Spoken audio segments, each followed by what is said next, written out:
Depuis l'Antiquité, toutes les organisations sociales, composées d'individus en interaction, ont dû organiser des mécanismes de perception de ressources pour satisfaire leurs besoins collectifs. Ce constat universel souligne que, dès qu'un groupe humain se constitue autour d'un objectif commun, protection, survie, prospérité ou gestion du bien commun, il devient nécessaire d'établir des formes de prélèvement, qu'il s'agisse de contributions matérielles, de services ou d'impôts. Peu importe que les membres partagent ou non les mêmes préférences, les mêmes connaissances ou encore des intérêts convergents. La nécessité d'un financement collectif transcende les divergences individuelles et structure la cohésion du groupe. D'une part, les sociétés antiques, qu'elles soient grecques, romaines, égyptiennes, chinoises, mossi ou mandingues, ont toutes développé des systèmes permettant la prise en charge de besoins publics tels que la sécurité, l'entretien des infrastructures, les cérémonies religieuses ou l'assistance en période de crise.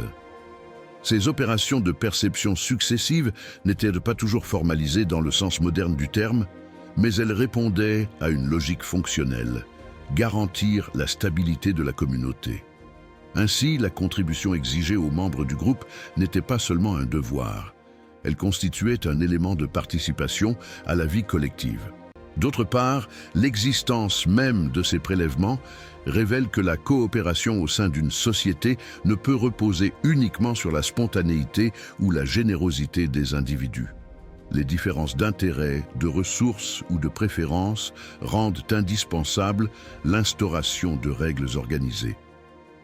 Les opérations de perception apparaissent alors comme un moyen d'harmoniser les comportements individuels autour d'un objectif général: assurer la survie et le développement du groupe. Elles mettent en lumière le caractère nécessairement contractuel, qu'il soit implicite ou explicite, du vivre ensemble depuis les premières civilisations.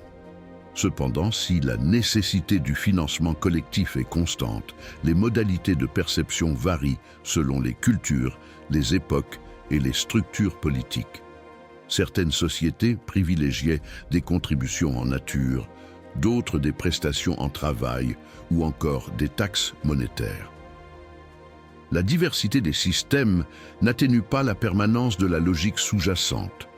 Tout groupe structuré nécessite un apport collectif régulier pour fonctionner. En définitive, le texte rappelle une vérité fondamentale: l'existence d'opérations de perception successives pour les besoins publics est une condition intrinsèque de toute organisation sociale. Depuis l'Antiquité jusqu'à nos jours, cette réalité témoigne de l'interdépendance des individus au sein d'une communauté, ainsi que de la nécessité d'un effort partagé pour la poursuite d'un destin commun.